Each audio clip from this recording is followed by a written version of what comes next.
Well, hello there. Today I'm gonna quickly go over how I made my zombie gelatin brows and nose piece, and a little bit on the jaw, but not a whole lot on the jaw because I didn't do a very good job. Okay, so first of all, after I finished sculpting, I floated it overnight, which basically means I had a dental separator on my plaster mold underneath the sculpture. You float it overnight in water, and then in the morning it makes it a lot easier to get a tool and just kind of gently get the edges of the piece off, and then the rest of it comes off really easily, so you have your sculptures to flat mold or to butt mold, whatever you're doing with them.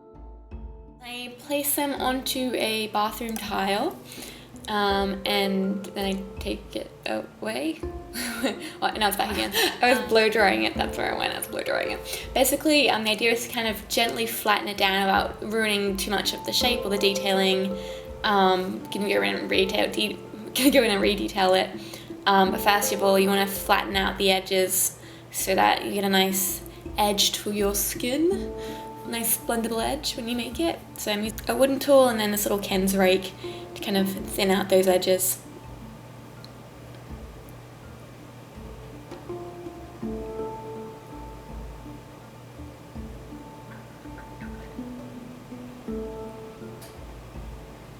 I'm going to put a little bit more detail. So first of all, I'm using a little dental tool to work in the little dents and fine lines and everything. And usually I think I would go over and use the cling wrap and put in some skin detail again and all that, but I think I was in a rush because I obviously did not do that for this.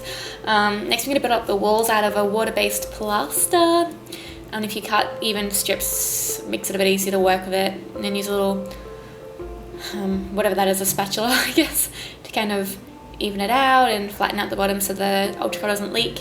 You can just do that for all of your pieces. I just found it easy to do it in 3 smaller ones. And once that is good to go, spray it with a clear lacquer, like I think I use crystal clear. It stops the plaster from leaking as much moisture and just kind of gives you an easier surface to make a mold with, so I do that, wait 15 minutes for it to dry, and then I also put a layer of release down, and I mix up my ultra cal, and I'm fairly certain I didn't mix this up very well because I think it's too watery just based on how it did its thing.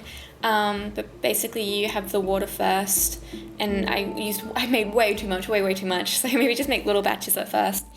A little bit of water, and you add your ultra cal to it until it absorbs most of the water and it's kind of like a dry creek bed. I don't think I actually put enough in there. And then you give it a mixeroonie. I probably should have been wearing gloves. This made my hands really dry. It was a bit naughty. And also a dust mask because it kicks up a bit of dust when you're doing it. And if you feel ultra safety conscious, you can also wear glasses. So I'm using a paintbrush to paint on the first layer of it. It starts off quite thin and runny, and then it will thicken up over time. So I'm doing the first layer while it's still runny and using this little chip brush to kind of get it into all the details. And after it thickened up a little bit, you can see it's going to get a bit thicker, more like creamy. Putting another layer in there. And I'm going to put more in. And I probably should have waited for it to get to have gotten thicker than this, but I got a little bit like, I'm impatient. I'm just going to put everything in the mold now. So I left that for a few hours to set up and dry, and then maybe half a day. Then I removed the plaster. They used like a metal rasp just to kind of smooth out any bumps and edges to make the plaster smoother and easier to run an appliance in, just to make it neater.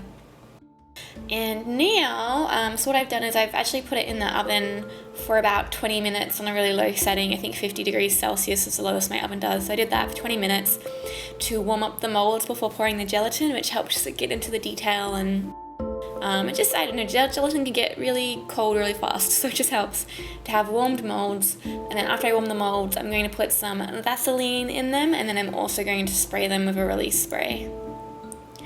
So first of all, I worked the Vaseline into all the details and just kind of mop up the excess of it, little tissue there, because it was a bit crazy.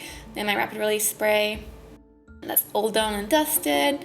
I am going to heat up my gelatin, so it's like super hot but not boiled. It can't boil because then it kind of messes it around a bit. So super hot and pourable.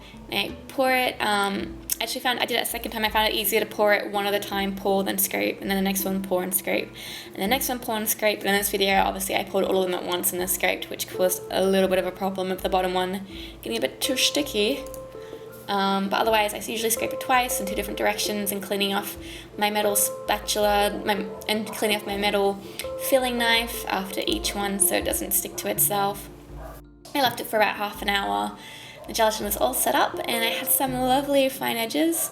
So I put some baby powder over the back. Bit of baby powder on my brush when I was trying to just gently rub up the edge of the appliance to get it off very slowly and gently so it didn't rip too many of our fine edges. I think it's one of the benefits of making it out of stone as well is with silicone, silicone's maybe a bit more delicate. Like stone you can push a little bit harder because it is that really firm flat surface, and stone you can heat it up in the oven first, which means that the gelatin, I think it just makes better molds in stone than it would in a silicone mold, at least in my opinion. So this is a finished piece, and you see it's really nice thin edges that blended away super good. And then, you know, you can see how I apply it in my application video, which I'll link at the end. I'm going to quickly go over my face cast, my mouth one, and why it was kind of stupid and why you shouldn't copy what I did. So basically, I've never done a 2-part mold before, which means I was kind of looking up a lot of different people's techniques and kind of trying to, you know, combine them and use different materials from what they used, which, you know, just kind of end up in this like clusterfuck of a thing that I made. So if you want to learn, I'd recommend looking at Stuart Bray's YouTube videos and how he made his mold for his coraline video, which is also gelatin, because, you know, he's a professional and he actually knows what he's doing. So I'm going to show you what I did, but it didn't work out very well. So basically I got a face cast of my old face cast, like a new negative, so I could then fill that in and just make a face cast of just the lower half of my face. And this is what it looks like after I Dremelled and used the rasps to really just flatten out my nose and flatten out all the edges to get this really kind of smooth positive of my face for the mold. And then after I floated my sculpt, I placed it back onto this and kind of redetailed it. And then for this you need to make a flashing, which is basically going to be the empty area, the overspill, whatever it's called, area. So when you make your mold, the clay gets taken away and all the areas that's filled in is going to be like an empty space where all the excess gelatin can flood into. And then where you can see the cement or the, you know, ultra cal mold through there is where it's going to be the wall, which is going to get you really nice thin edges. So that's the purpose of this, and you have to do it all over, and you have to do it super smooth, and you have to make way for keys. Ideally the keys would be 1 at the top and 2 down the bottom, but I couldn't fit keys onto my face, so we did it at the top, and luckily that somehow worked still.